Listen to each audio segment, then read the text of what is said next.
What is up, everybody? This is Bernie, your coach of the Struggle Bus. Welcome to this video. This is going to be the first video of my channel here. I intend on uploading Pokemon content however I can. This is going to be the first really project that goes into it. This is my first draft league, so it's the Saffron Battle Network. Looks pretty interesting. I was able to get in thanks to my friend Andrew, so shoutouts to you, Andrew, aka Dolphin Hadlock. Um, and this is looking to be pretty fun. We ended the draft a while ago, and week one is already in order. So this is pretty exciting, and I thought I would go all in and straight up start a YouTube channel just for this league. Maybe could keep things going.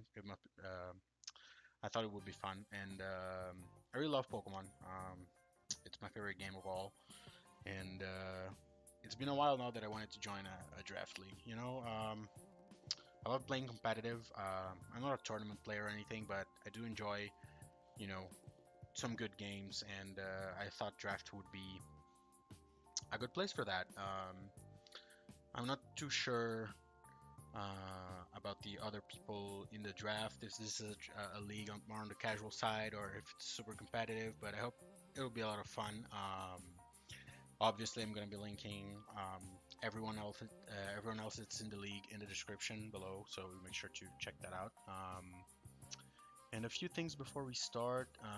So I'm Bernie. This is the Struggle Bus. That's my team name, and most of these videos are going to be unedited and unscripted. So if you don't like that, I'm unfortunate. This is how I intend on doing things. And by the way, unfortunately, I will only be able to do post commentary on most of the battles since I don't have capture equipment. I'm sorry for the noise. Capture equipment for the 3DS, as you all know, it's a very tricky to record 3DS. You need either to set up a hacked 3DS and record with minor quality, or either have an expensive capture device, which I don't have. So without further ado, let's get into it. I joined this league, and I was kind of expecting in the first place something a little similar to what I've seen before, and I was expecting a tiered draft. But apparently for this season they were going with the free draft, and even though this is my first time in league, I really thought that was interesting because in free draft, obviously people can draft most OP things ever and basically for free, but it also gives the players a freedom in a sense of where you really can pick what you want. Be that either because you're a tryhard and you want to pick all the greatest fucking mons in the tier, or because you really want to play that. And you know, I think there's a lot of it influences a lot the way people draft and the way they plan their Pokemon. And so let's get right into it. Like right now, this was a snake draft, and I had before last, so I don't. From my experience, like with this draft, obviously, before last in Snake, it's pretty comfortable. It's a pretty comfortable spot. Obviously, you have an entire round that goes before you, but that lets you analyze, and if you have good plans and you don't set your expectations too high on certain Pokemon, you're pretty good. Like, let's go. For my first pick, I got Zygarde 50%. So now, this was not the planned pick. For most of my other picks, I really got what I wanted for the most part, but this one, the first pick, I went with Zygarde instead of Jirachi. So Jirachi was drafted by a coach 2 picks before me, and that was pretty sad because the entire round went by, and I really thought that I was going to be able to snag the Jirachi by the end of round one, and unfortunately it was picked before me. I was shook. I swear to God, I really wanted it, but that set aside, I picked Zygarde because if there's one thing in any type of team structure in Pokemon is that you need to build your cores. Obviously, not every core is the same, and not every team utilizes the same size and same kind of cores, but the basic Steel Dragon Fairy core is very important. I think it's the most important in the modern meta games, and this is what I'm going for. So First pick, dragon type, arguably one of the best dragon and ground types in the game because of its access to 1,000 arrows, which I'm sure you guys know is a it's basically an earthquake that hits flying types. So it goes through its only its only immunity. Basically, it hits everything. You can click this move basically for free every single time. Okay, this is it's very powerful. And while Zygarde isn't a very strong Pokemon like right out of the bat, it only has 100 base attack. It's really not that underwhelming because it has access to a bunch of different boosting moves. It can wear the choice band. It learns a very strong priority move and extreme speed, which can be utilized perfectly with this Pokemon. Honestly, there's a lot of potential. Like I'm sure everyone out there who plays singles, and I'm saying singles because no forms of Zygarde are on VGC, so obviously for the people out there who play singles, you know very well the power of Zygarde. It's by far one of the best Pokemon in Smogon OU, and I think it's a great addition to the team. So moving on to the next pick. I picked up Mega DNC, so this was pretty easy because I picked Zygarde and the coach after me picked two Pokemon and I could get Mega DNC immediately after, which was nice because this is the Mega that I had planned since the beginning, so I really wanted to get Mega DNC. Not for any particular reason. It's just a Pokemon that I never get to use when playing Standard either because uh, I didn't remember or I didn't want to be able to team around it or whatever reason that is or that might have been.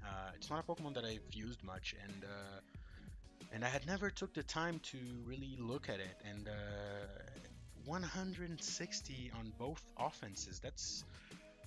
It's pretty incredible if I have to be honest here because the amount of things that this thing can do.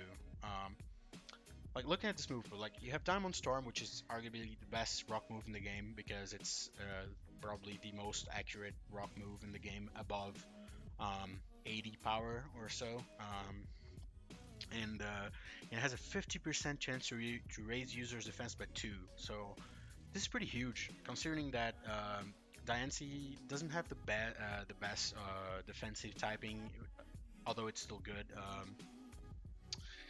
It can help with the ground weakness and the steel weakness, although the steel weakness is really hard to circumvent. I would say practically impossible. But it's an idea, you know. It can always be done. It has a heal bell. It gets stealth rocks. It gets magic bounce. More importantly, it's a very good skill to have in your team. Although I think, unlike Mega Sableye, which has basically no counters, you can't just lead with Diancie 100% of the time to get your magic bounce up right from the start of the battle for free. You know, like people are gonna expect that. People are gonna pressure Diancie. You can't just do that freely like you would with Mega Sableye. Just protect. I could run protect Diancie and get my magic bounce up right from the start. You know, there's a bunch of things that can be done, but incredible moves. Diamond Storm, Calm Mind, Earth Power for coverage, dealing with the Steel types. You can give it Hidden Power Fire, and it's extremely strong with 160 base special attack. Moonblast, best fairy move. Explosion. Explosion. This thing gets Explosion, dude. Like, 160 base special attack. It's stronger than Lando. So it hurts. Like, I don't know. There's so many things that you could do with this Pokemon. It's amazing. Yeah, I think this is a pretty solid pickup, and it looks amazing. So next is another Pokemon that I really wanted, this Pokemon specifically. And so the order you see here is the order in which I drafted these Pokemon. So you might think Empoleon is a little bit early, but I think honestly, if the other coaches know what they're doing, someone out there also had their eyes on Empoleon, and I know that if I waited too long, someone would get it because it has one of the best defensive types in the game because it has a combination of the two best individual defensive types in the game in Water and Steel. So it's pretty amazing. While it's neutral to fire, it's also neutral to grass and very resistant to rock, ice, bug, fairy, poison, steel. 4 times resistance to steel, which is a very nifty resistance in my opinion. And this thing also is amazing. It's very bulky. It's very bulky. Rarely will you see a Napoleon drop to one hit. Even super effective hits sometimes. It goes very well with resist berries like Chople and Shuka or maybe Wakan. And it's a really great Pokemon overall. It gets knockoff, it gets defog, it gets stealth rock, it gets what else? What else do you get? It gets roar, and that's all support. It also gets defiance. So if I'm crazy, I could run a Swords Dance, Aqua Jet, um, Empoleon. It gets Shadow Claw, Rock Slide, Earthquake. I saw it here. So Ice Beam. Well, I mean, it's a great mon. Flash Cannon is a great stab. It has a modest offense stat. Like I say, it's a bulky mon, but it's highest stat special attack. So a little bit of investment, maybe weakness policy tag. I don't know. It could be very threatening. I feel like.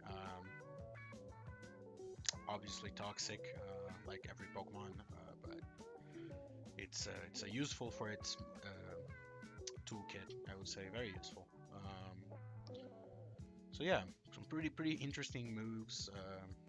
Power Trip, but I don't know how good a Power Trip Empoleon would be, but it's kind of fun. I think the reason it has this move is because you know, it's the King theme, so Power Trip, you know, Monarch, etc., etc. It's pretty fun. Yawn has some good moves. So moving on, this closes my Fairy Dragon Steel Core, and I think it's pretty good. Like I have two big offensive threats. One of them can be played really defensively as well with Zygarde and Empoleon. In general, very solid mon with modest offenses, but incredible typing and amazing utility. I really wanted this Pokemon. So next one, we have Gliscor. Gliscor is really a beast. Like this Pokemon is so fat and it goes much beyond that. He gets U-turn, he gets Stealth Rocks, he gets Defog, he gets Swords Dance with ice coverage moves, Stab Earthquake. It's pretty fast. Spadef build is completely viable and it actually tanks a lot of things, including ice moves.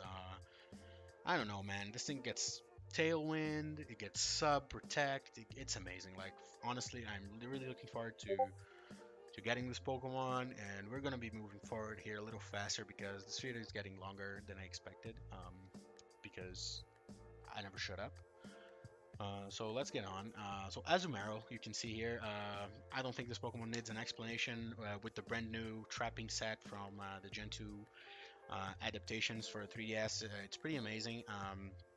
It can now take on a lot of Pokemon that were supposed to counter it. And then you have the Choice Band set, which is I think the most widespread set over there. And so it's a huge Power Mon with Choice Band, and it's fucking incredible. That's pretty much there. All there is to it.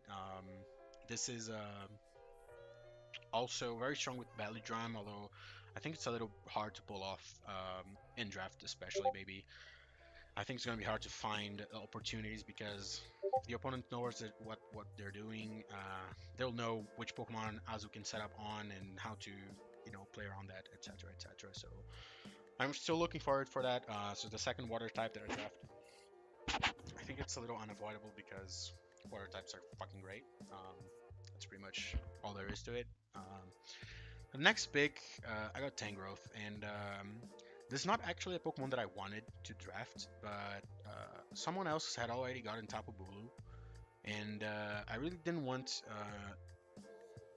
the best two answers to my own Zygarde be on other teams. So I thought to myself, yeah, I'm gonna pick Tangrowth. It's a great regen mon, great utility. Like it can be a Spadef tank, it can be a massive physical tank. You can be a special attacker, a physical attacker. You can really blanket check a lot of Pokemons, knock off their items, whatever. Really, it's really fitting with the other Pokemon that I got as well, as it helps with Gliscors and Azus and Empoleon's weaknesses, as well as Diancie. It's pretty good. It gets Sleep Powder Spore. Great mon overall. Now, Moltres. Moltres is really. This is probably one of the Pokemon that I was really looking forward the most for to draft because I think Moltres is really, really an underrated Pokemon. Among the legendaries, like people always think about Zapdos because Zapdos is really the king of the birds. Like, there's no competition. Like, I'm not gonna say that Moltres is better than Zapdos because it's not. Zapdos is a defensive behemoth. It can dish out incredible damage. It has like defog, volt switch, U-turn, everything that you could ever want. Pressure, static, etc., etc. And it's faster than Moltres as well. But Moltres has something very special, and I think that is very underrated, which is it is a fire flying type, which is, in my opinion, one of the best combos in the game. Definitely top 10. Maybe that's too much, but um, type combinations because it's extremely hard to switch into this thing unless you have some kind of rock type or steel type like Steelix or something. And even then, you have to predict which move you're gonna you're gonna send in because this Pokemon is really it's really a powerhouse, man. Like as predictable as it might be, I think it's really worth a pick, and it's gonna be scary for the other coaches. It's the kind of Pokemon that you have to prep for, in my opinion. Otherwise, it's just gonna claim a kill whenever it comes in, and I'm really looking forward to that. This is one of my Z captains, so it's here to claim kills for sure. We've seen also in the World Cup of Pokemon that Zapdos has incredible defensive capabilities as well, so that's a fun little thing that I can do as well. I think. Oh, sorry about the music. I think this is yeah, this is pretty much all there is for Moltres. Let's go. Let's keep on going to the next pick, which is Rotom Wash. Now, when I got to this point, I had a choice between Rotom Heat, blah, blah, blah, words are hard, Rotom Heat or Rotom Wash, and to be honest, I almost went with Heat, but I didn't want to have two offensive, quotation marks, fire types in my team, and I really thought that Rotom Wash would offer the most out of all the Rotom forms, mainly because while it is a water type, Azu gets Sap Sipper, and Empoleon is not weak to grass, which is the only weakness Rotom has besides Mold Breaker, Earthquake, or something like that. And I think that's really important because they're not really overlapping with each other, I think. And Tangrowth and Gliscor are pretty much covering that basis as well on the electric side, and I think it's pretty solid. Rotom Wash has been pretty prevalent since it got its new forms in the Gen 5 games. I remember it was by far one of the best Pokemon in the metagame. And today it is not because of the power creep and everything, but I've seen it resurface, and it's definitely not a Pokemon to be trifled with. Well, incredible double screens, defog, volt switch, will-o-wisp, foul play. This thing even gets sucker punch. So stupid. Trick. It's really amazing. I'm looking forward to using this Pokemon. Definitely.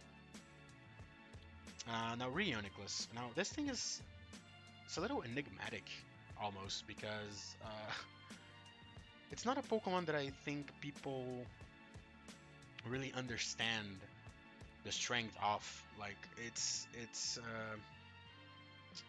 I mean, I'm not trying to say it's hard to put in words. You just click setup moves and you're dead. But this is a Pokemon that I think people can overlook, and it can be very deadly. It gets a bunch of different setup moves, mainly, obviously, Calm Mind, and Calm Mind being one of the best setup moves in the game. Rheoniclus makes incredible use of this because if you go a defensive spread with your massive special attack stat, Calm Mind is going to help you round up all of these stats and until you become a ball of fucking death. This thing is really amazing, and It also gets acid armor. I think it gets iron defense too, but yeah, I was wondering the other day why people don't use iron defense. It has less PP. So acid armor raises defense by 2. So with this thing having a great bulk and access to recover, I think that a set with Calm Mind and this, it could be very very strong. Because it's not that hard to make this thing be basically immortal. If you can get rid of the counters to its only attacking move that you're gonna choose when you do this set, you can pretty much just use this thing and roll over your opponent, given the opportunity. Um, Obviously, it can achieve all of that because it has Magic Guard, and it's one of the best abilities in the game for sure.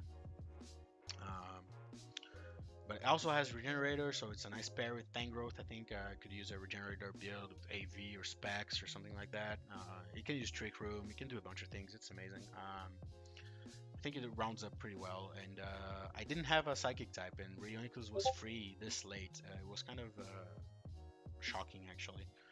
Um, I think this is one of the effects that I was talking about the draft, the free draft, and as opposed to a tiered draft, is that people have been spending all of the rounds picking what they want, and nobody's looking at a separate tier and drawing the conclusion that Reuniclus is their best choice at that moment.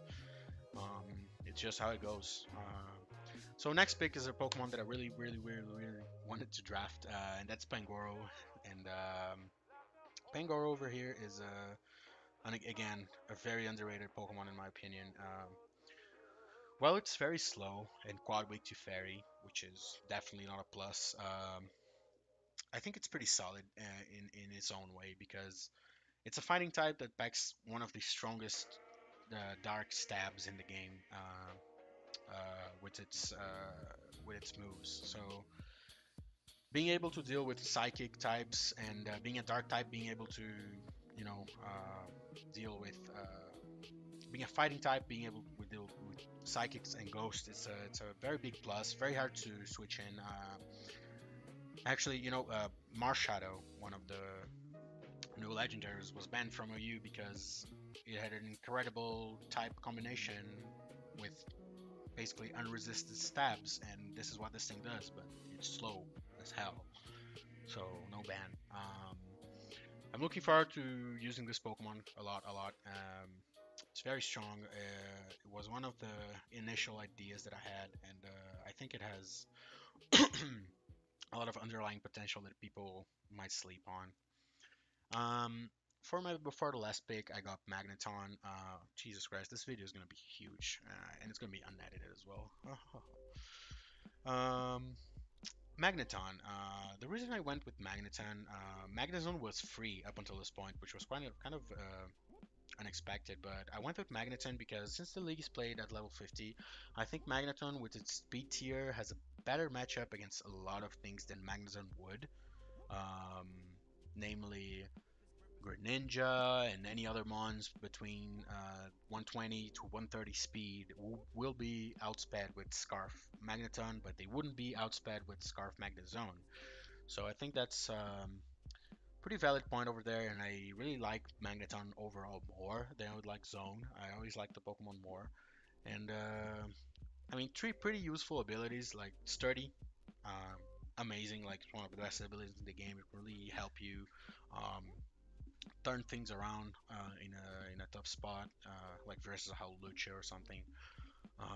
You have Magnet Pole to counter all those pesky steel types that some of my Pokemon hate, like Diancie and Azu, etc., etc. And Analytic.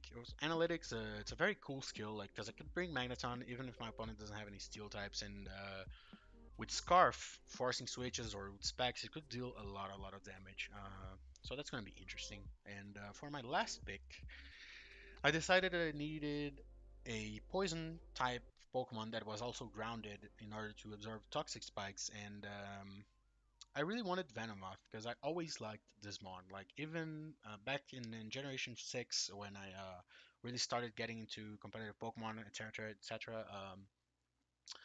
It always struck me as bizarre that people didn't use Venomoth because it has Quiver Dance, it has Sleep Powder, it has a lot of really, really, you know, intriguing moves, I would say, that people seem to ignore for some reason.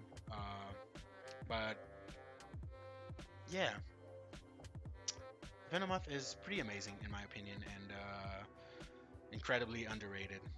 Tinted Lens, with the advent of Z moves, might as well be like a broken ability. We should be thankful that super strong Pokemon don't get this ability, and it's relegated to Noctowl, Yanmega, and this, because ignoring your resistance, it's pretty incredible. So I made this Pokemon my Z Captain, and I'm looking forward to claiming some souls with this. We're gonna cut it here, guys. It's been 25 minutes. This is not what I wanted, but I guess it was an experiment. Looking forward to battling other coaches in my conference in the the Saffron Battle Network. I'm sorry. Yep, this is gonna be it. Peace.